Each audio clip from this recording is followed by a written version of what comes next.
Assalamualaikum warahmatullahi wabarakatuh. Jumpa lagi dengan saya Lailatul Huria dalam pelajaran ilmu pengetahuan sosial. Apa kabar anak-anakku kelas 8? Pasti kalian dalam keadaan sehat dan luar biasa ya. Tetap semangat ya anak-anak. Nah, pada kesempatan kali ini kita akan belajar mengenai materi interaksi negara-negara ASEAN dan negara-negara lainnya.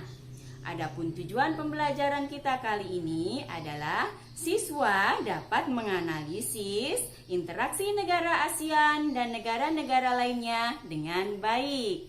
Nah, mari sekarang kita mengenal apa itu ASEAN. Negara-negara mana yang termasuk dalam ASEAN, di mana letak geografis dan letak astronomisnya. Yuk kita belajar sama-sama ya. ASEAN merupakan organisasi yang beranggotakan negara-negara di Asia Tenggara. Berdiri pada tanggal 8 Agustus 1967 di Bangkok, Thailand. ASEAN diprakarsai oleh 5 negara, yaitu Indonesia, Malaysia, Thailand, Filipina, dan Singapura. Kemudian disusul oleh negara lainnya, yaitu Brunei, Kamboja, Laos, Vietnam, Myanmar, dan Timur Leste. Letak wilayah ASEAN secara geografis dibatasi oleh negara Cina di sebelah utara. Nah, kemudian Samudra Hindia dan Australia di sebelah selatan. Samudra Pasifik dan Papua Nugini di sebelah timur. Sedangkan di sebelah barat dibatasi oleh Samudra Hindia, Laut Andaman, dan Bangladesh. Sedangkan letak astronomisnya terletak di 28 derajat lintang utara sampai 11 derajat lintang selatan dan 93 derajat bujur timur sampai 141 derajat bujur timur. Luas daratan negara ASEAN yaitu 4.817.000 km persegi dan luas perairannya kurang lebih 5.060.100 km persegi. Negara ASEAN memiliki ciri yaitu kompak berbentuk hampir seperti lingkaran, contohnya adalah Kamboja. Fragmented berbentuk kepulauan yang terpisah-pisah seperti Indonesia. Elongated yaitu negara berbentuk memanjang seperti Vietnam. Dan protruded berbentuk kompleks dan beragam, contohnya adalah Thailand dan Myanmar. Nah, demikian tadi pengetahuan tentang ASEAN. Sekarang kita akan mempelajari negara-negara ASEAN satu persatu.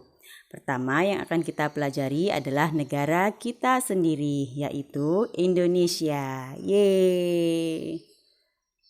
Nah, anak-anakku sekalian, negara kita tercinta ini memiliki luas daratan kurang lebih 1.922.570 km persegi dan perairan kurang lebih 3.257.483 km persegi.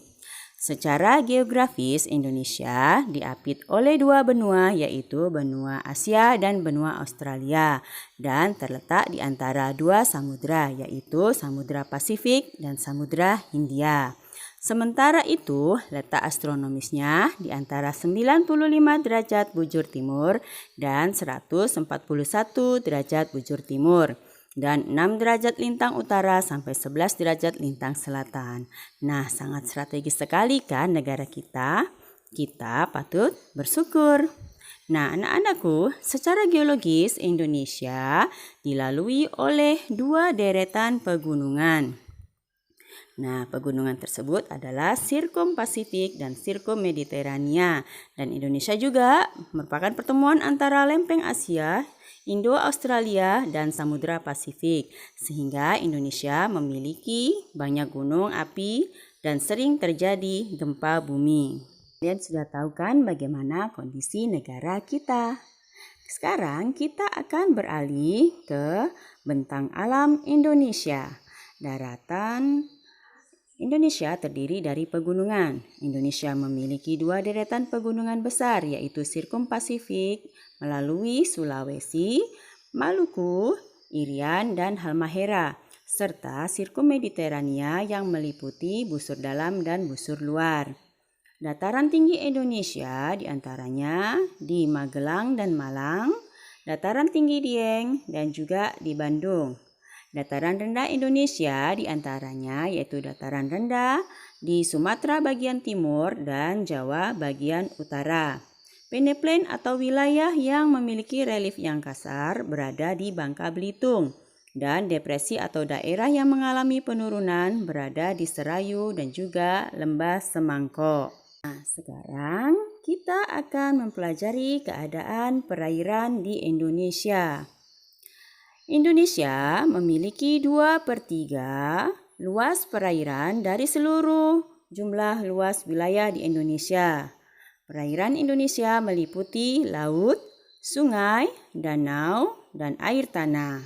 Sungai terpanjang di Indonesia adalah Sungai Musi dan memiliki danau terbesar yaitu Danau Toba.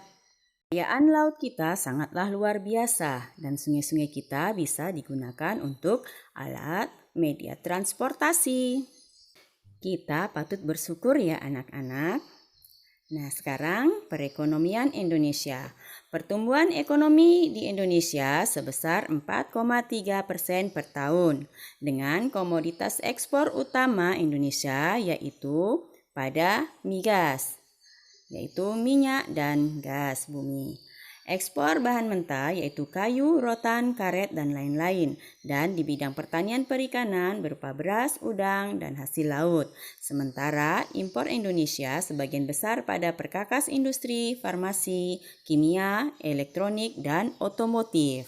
Indonesia juga melakukan berbagai kerjasama dengan negara-negara lain, baik dalam satu kawasan ataupun dengan kawasan-kawasan lainnya di belahan dunia lainnya. Kerjasama Indonesia diantaranya yaitu ASEAN, APEC, OPEC, Gerakan Non-Blok, dan juga PBB atau Perserikatan Bangsa-Bangsa. Nah, itu tadi penjelasan mengenai materi interaksi negara-negara ASEAN dengan negara lainnya. Dan kita mempelajari tentang Indonesia. Minggu depan kita akan berkeliling dunia lagi, mempelajari negara-negara ASEAN lainnya. Nah, anak-anak, kita jumpa lagi minggu depan ya. Ingat, ilmu pengetahuan sosial itu asyik loh. Dadah. Assalamualaikum warahmatullahi wabarakatuh.